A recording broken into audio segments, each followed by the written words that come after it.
Welcome back to Fire Emblem Echoes. So, today...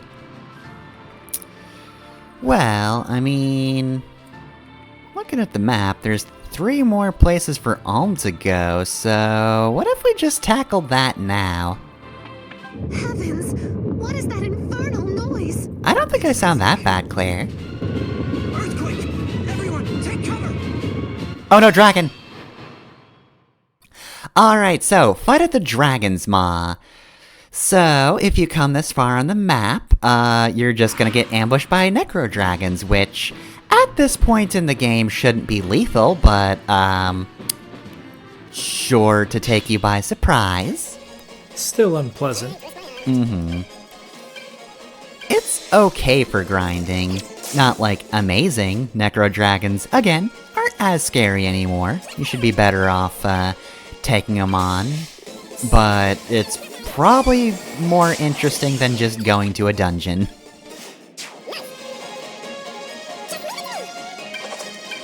So, fun fact about the Dragon's Maw. So, after we're done with this fight, this earthquake will cause the road ahead of us to be blocked.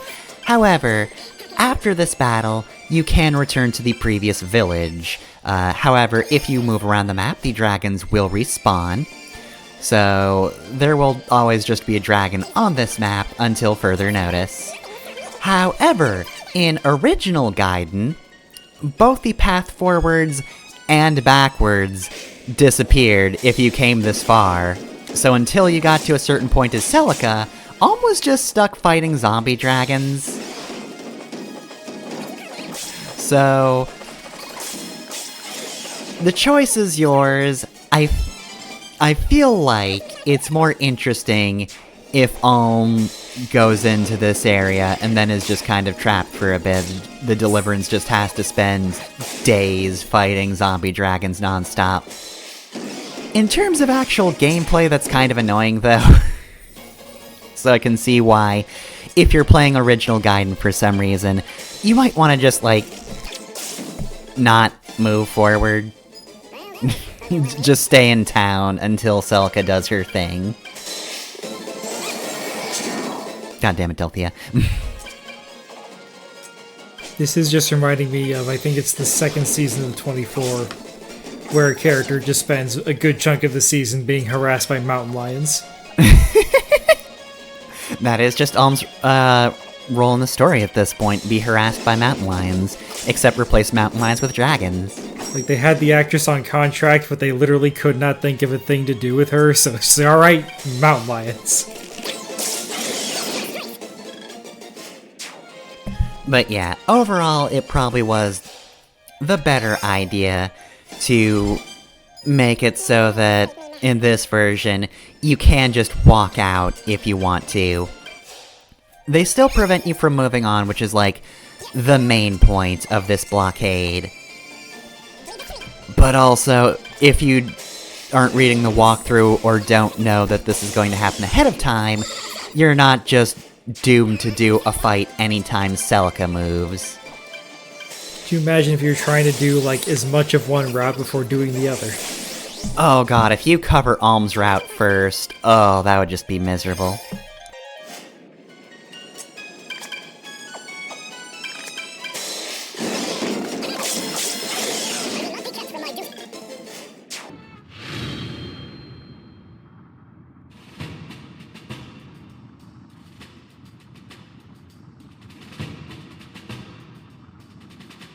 See now who you trifle with? You hear me, dragons? I know there are more of you out there.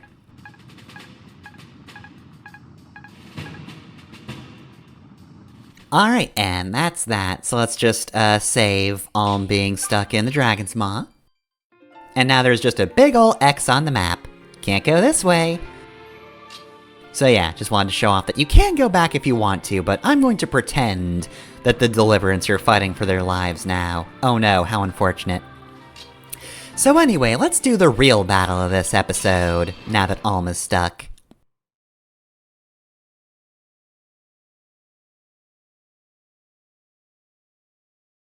Alright, so there's no cutscene leading up to this one. However, let's take a look at the map. Because this map is a bastard. We start with Witch Brigade, many of which are in the woods.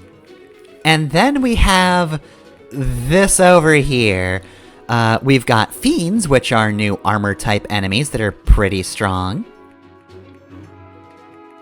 Got more Dread Fighters, and we've got Jamil over here, who has Death, Fortify, and Upheaval.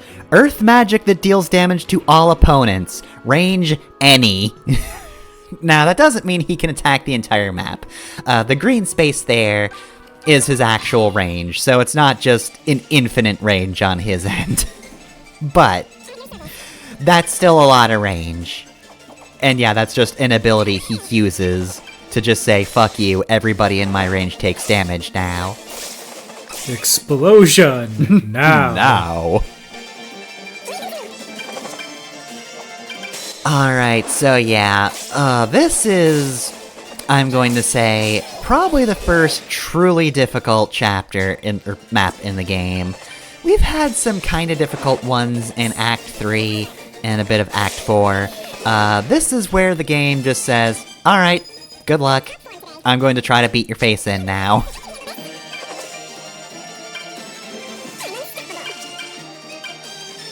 This is also the point where, like, I would say between the two sections of this map, which section is probably tougher? I did manage to get this all in one take. But I think I dreaded losing the second round and having to redo this more than the second round. I'm ready to roll. Alright, let's have the end of this conversation first. Hey, Jenny. Oh, hello, Sonia. Still not comfortable around me? Not completely, no. I'm sorry. It's alright. But I wanted to share something with you. I also grew up in a priory, although it was my father who abandoned me. Is that true? No, I lied. What do you think? Met a man who reminded me of him. I'd likely kick his face in. Fortunately, you don't come across those types too often. Unfortunately, one of those types is Jesse. Is that you don't have to hold back with me. You're free to hate my guts as much as you like. Because I understand. I also have a shit parent, so, you know, sometimes it be like I feel that. a little more comfortable after hearing what you said. Oh, that was quick. Well, in that case, I suppose we can be bitter together. Alright, and now Sonia has just, I guess, adopted Jenny as a younger sister. They're the bad parent duo. Parents who needs them. Mom went out for smokes, Dad went out for smokes. Get out of here.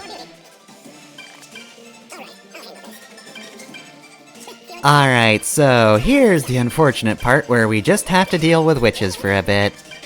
Here they go. I mean, good opening move.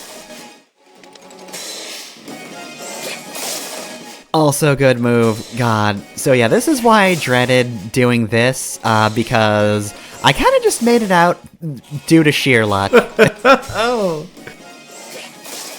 I've said it before, and let's say it again.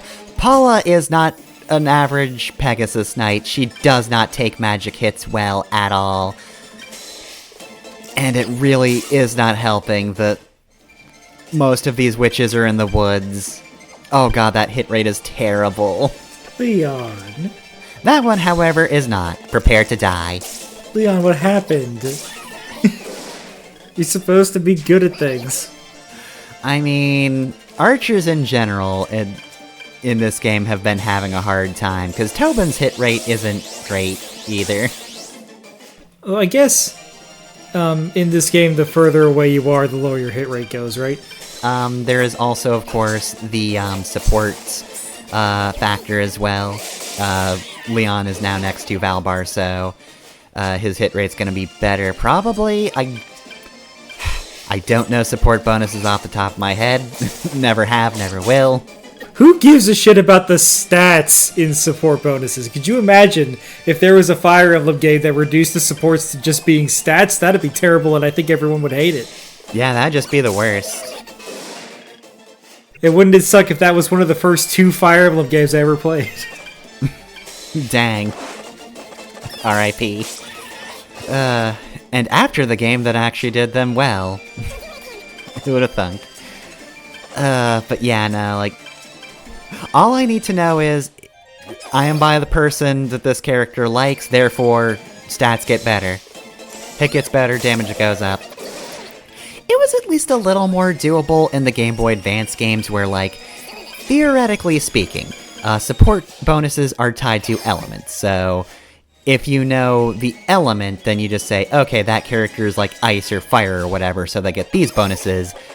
That's still too much for me to care about, though.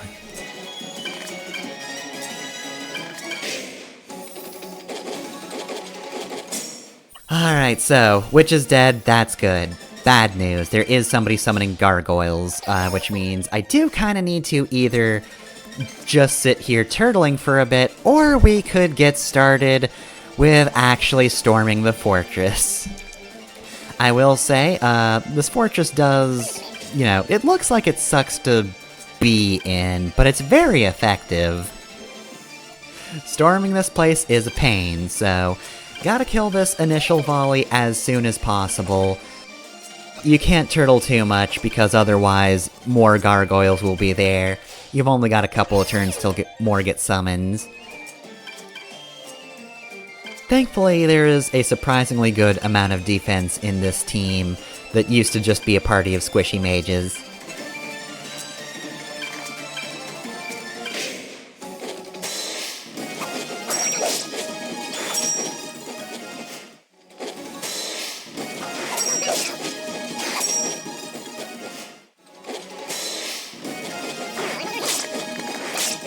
Wish one of you had crit. Alright, well then. Highly inconvenient. We're here to block the way! And just mildly inconvenient. Oh god! We're here to just be the worst.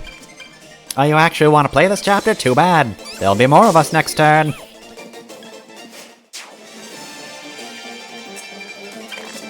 Alright, so trying to eliminate that guy as soon as possible, because I want as little trouble as possible. Please make my life easier, long-ranged units.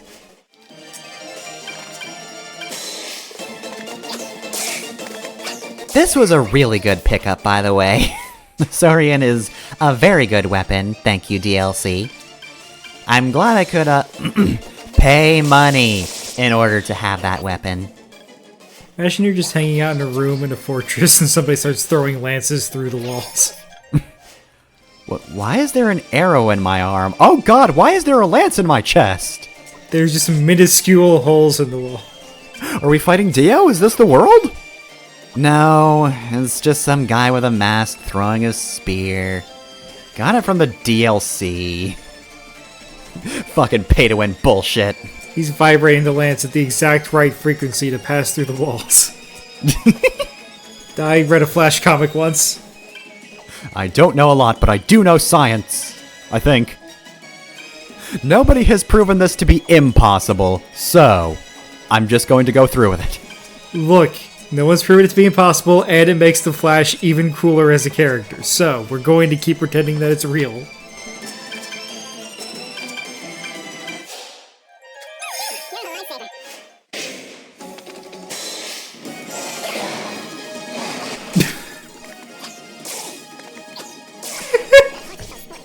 I know what I'll do. I'll summon the skull from the other side of this wall. He'll never see it coming, and then he just panics, starts throwing the lance, and hits the guy who summoned the skull.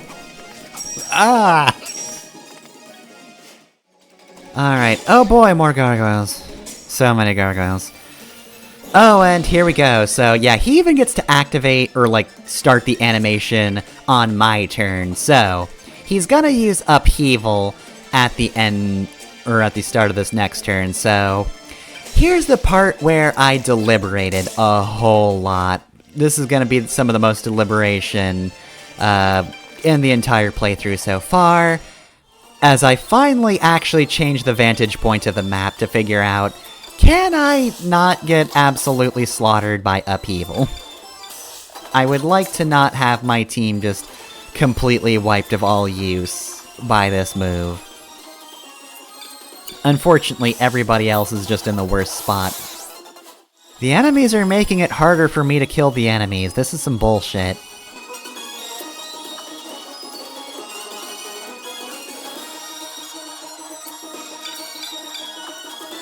So yeah, I don't really like this point of view that much. There's just something unnerving about just seeing a top-down view of this area. So you're not going to see this often, but like, I really need to see the range of Upheaval, and the game doesn't actually show that, which is not helpful in the slightest. Later games do fix that sort of thing. They'll actually better show staff ranges, and you can have that remain on the map. Yeah, I don't use this viewpoint for this game very much, if at all. But in other isometric view games, this kind of viewpoint is necessary. Mm-hmm. I've been playing Tactics Ogre Reborn on and off, and oh good lord. And sometimes I just literally can't understand what the map is doing until I switch that top-down view. Yeah, thankfully this game is mostly pretty easy to parse. Yeah, it's just very nice being able to see staff ranges and, like, engage. You can just see, you're going to use Fracture on me from here. You are, motherfucker. Earthquake, now. What if I said everybody takes damage? Oh boy, do I wish Fortify were a more common spell, but it's not. If only our only Fortify user wasn't on the other side of the continent right now. Mm-hmm. If only the other Fortify user wasn't being attacked by zombie dragons constantly.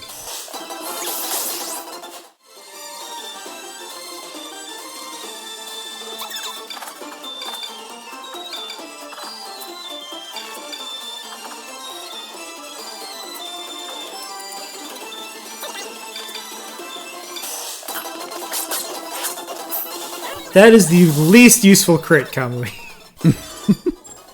He's been critting plenty. He can have a little superfluous crit as a treat.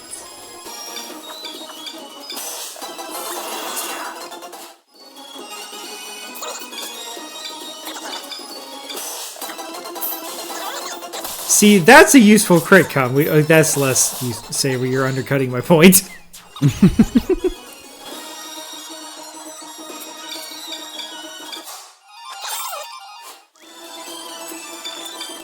You are the worst. You are the worst, Armor Man. Go on, keep shooting, I don't care.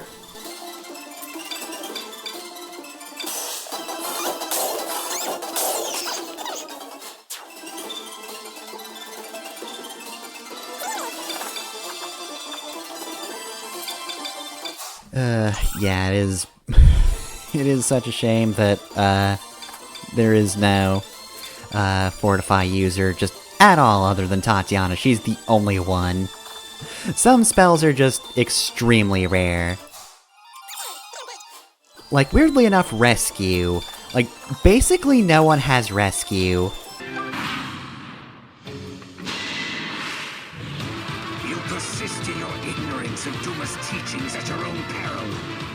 It would suck less if Tatiana had a fight like this. Because then it's just like, you can use the tools at your disposal. Rather than just like, here is the Fortify fight where you can't use Fortify. Sorry, losers. I'm not going to say that Fortify has no use, because I said this is the point where the game becomes a bastard. It's going to keep being a bastard, even after this. I mean, obviously Fortify has use outside of this map. It's just this map is designed for Fortify and you can't use it. Mm-hmm. There are designed for Fortify, though. I guess to be fair, Fortify is one of the most broken spells, so like, technically speaking, if you ask, is this map designed for Fortify? Just any time in the Fire Emblem series, you can just say yes. You can just say, yeah. Being able to just say, no, I don't care about the action economy, I would just like everybody healed now, is very powerful.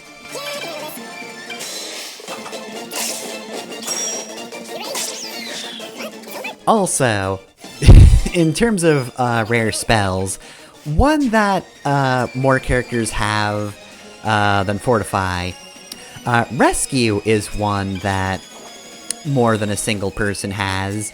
However, Shade has it, so that's a DLC character. The other two are Faye and Atlas. The two villagers have the rescue staff, or the rescue spell. So, you're not going to be seeing it from them because they're not mages or clerics. But yeah, like, Rescue is a staff that I really would have liked to have in so many situations in this game, and no, I don't. 9 times out of 10, I don't. Especially in this one. Rescue would have been really nice for this one, like, dang. I could have probably avoided Upheaval if I could just scooch a few people out of the way. It's a shame that Alm gets so many clerics on his route, because Faye is actually a very good cleric. Mm-hmm. Well, again, like, technically speaking, Faye can't always come over to this route. Yeah, but that's a bad idea. Also, you know what else, is only on Alm's route? The normal warp spell as well. Yeah, no, you can't really do any warping or recovering, tactics on Celica's route. There is rewarp, but like, that's just, I would like to warp my own mage. Want my mage to just warp their own dang, but... So I just thought about it, like, could you imagine making Atlas a cleric? I just imagined hell. Atlas should get a spell that's just punching the enemy in the face if you make him a magic-using character. Anyway, time for the Hail Mary. Please let this 70% proc. It probably will. But you can never be too sure. Ready to strike. Make your peace. Triangle attack. I have failed.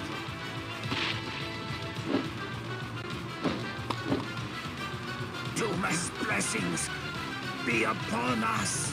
God still loves me. Oh god, I'm in pain. You're making my life easy. Alright, so...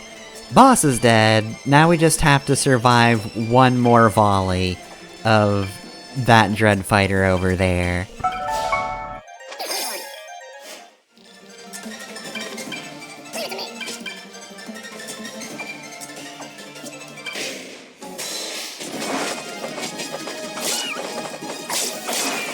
Well, that could have gone better, but also, it's survivable, as is this. Thankfully, this is really not a strong dread fighter. Because he did manage to have 2 attacks against Katria, who is, you know, pretty fast. Atlas making up for the whiff compilation. Mm-hmm. And it's back. I mean, he needs skill, so... it's only 1 stat, but it's a useful one. Eventually, Atlas will be able to hit the broadside of a barn. Alright, now here's a near guarantee of a death. I'm mostly fishing for crits, but also, I'm probably not going to miss a 90. And I didn't. I would have been very mad if I had. Would have been survivable, but still wouldn't have been great.